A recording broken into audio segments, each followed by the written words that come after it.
J'espère que vous allez bien par la grâce de Dieu, que votre semaine s'est bien passée. Donc on est aujourd'hui samedi, c'est l'émission numéro 17 d'un moment de lecture avec Yeshua et Maloua.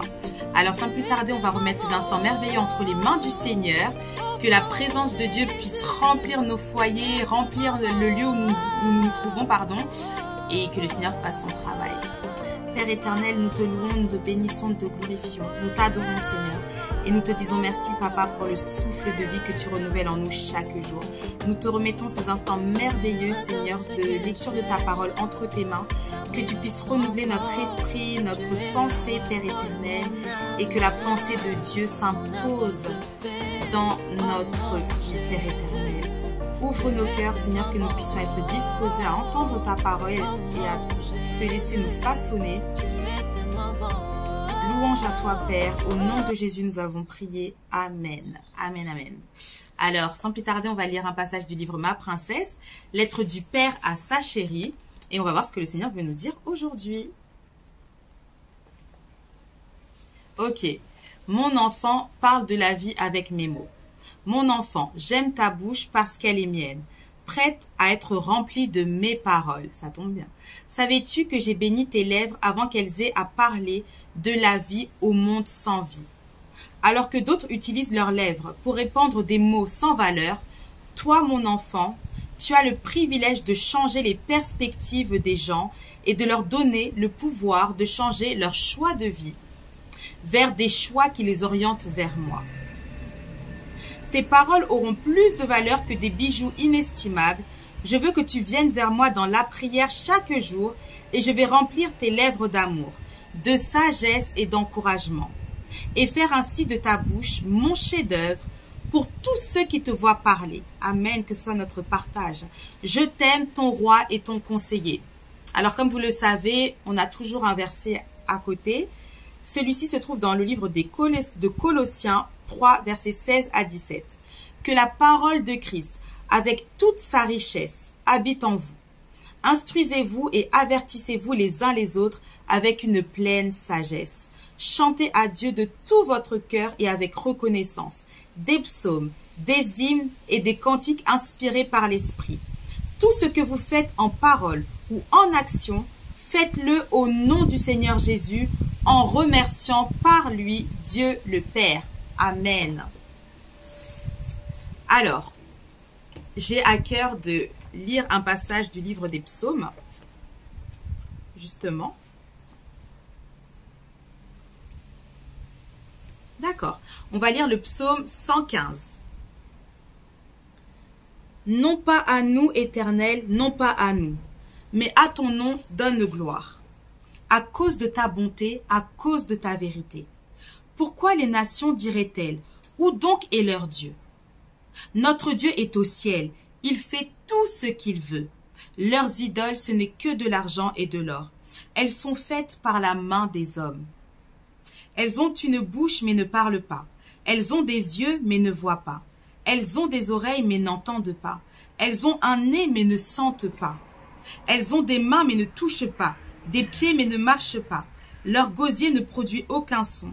Il leur ressemble ceux qui les fabriquent, tous ceux qui se confient en elles. Israël, confie-toi en l'Éternel, c'est valable pour nous aussi. Leur secours et leur bouclier, c'est lui. Famille d'Aaron, confie-toi en l'Éternel. Leur secours et leur bouclier, c'est lui. Amen. Vous qui craignez l'Éternel, confiez-vous en l'Éternel.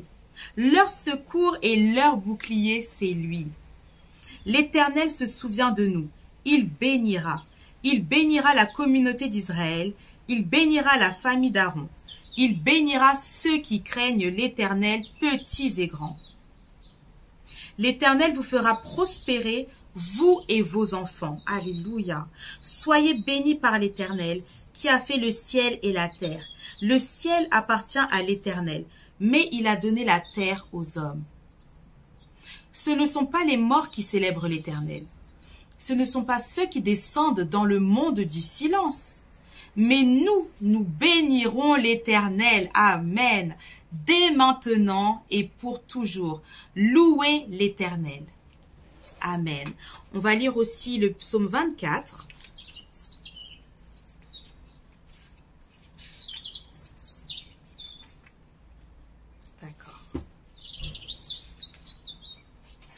psaume de David.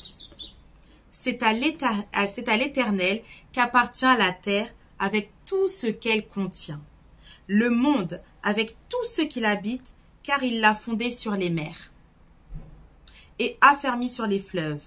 Qui pourra monter à la montagne de l'Éternel? Qui pourra se tenir dans son lieu saint? Celui qui a les mains innocentes et le cœur pur. Celui qui ne se livre pas au mensonge, ne mentons plus, et qui ne fait pas de serment trompeur. Verset 5.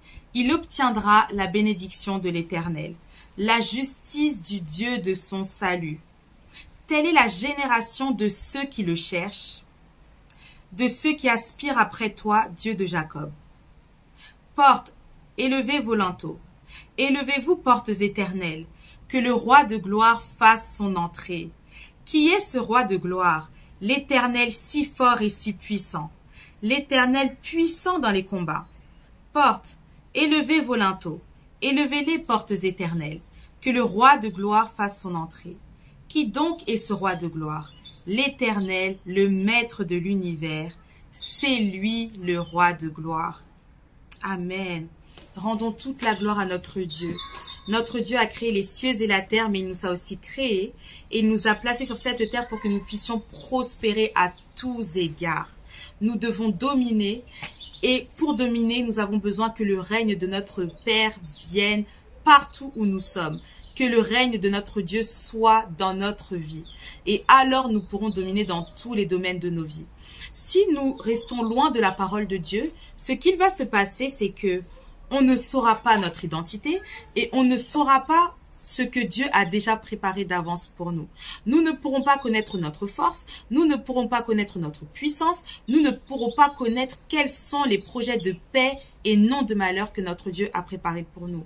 Et lorsqu'on viendra aussi nous intimider, que ce soit de manière physique ou spirituelle, parce qu'on est des enfants de Dieu, on sait que le monde spirituel existe, n'est-ce pas? Là, on pourra proclamer haut et fort la parole de Dieu et haut et fort notre identité. Alors que tu connaîtras ton identité, alors que tu connaîtras qui tu es, alors que tu connaîtras qui est ton Dieu, qui est ton Père, qui est ton Abba Père, là tu verras la main de Dieu venir avec perte et fracas dans tous les combats de ta vie, parce que Dieu n'abandonne jamais ses enfants, il est toujours à nos côtés et il veut que nous puissions prospérer à tous les niveaux. Je vais lire juste un verset. Le verset, alors qui se trouve dans 1 Corinthiens 10, verset 24. Que personne ne cherche son propre intérêt, mais plutôt celui de l'autre. Et oui, nous vivons tous les uns avec les autres. Et le Seigneur nous demande aussi de chercher les intérêts des autres. Pourquoi? Parce que si tu cherches l'intérêt de ton voisin, de ton frère, de ta sœur, tu ne deviendras pas orgueilleux. Mais tu seras quelqu'un de compatissant, quelqu'un d'amour comme Dieu l'est. Et le Seigneur ne veut pas que nous soyons égoïstes. Il ne veut pas que même si ce monde-là prône l'individualisme, notre Dieu ne veut pas que nous puissions voir les choses ainsi. Et si nous nous laissons transformer, guider, conduire par l'Éternel des armées, assurément, dans nos agissements, on verra notre Dieu. Donc je vous dis à tout de suite dans la seconde partie où nous allons lire 365 histoires jours pour découvrir la Bible. 365 jours pour découvrir la Bible, comme on fait chaque samedi. Que Dieu vous bénisse et je vous dis à tout de suite.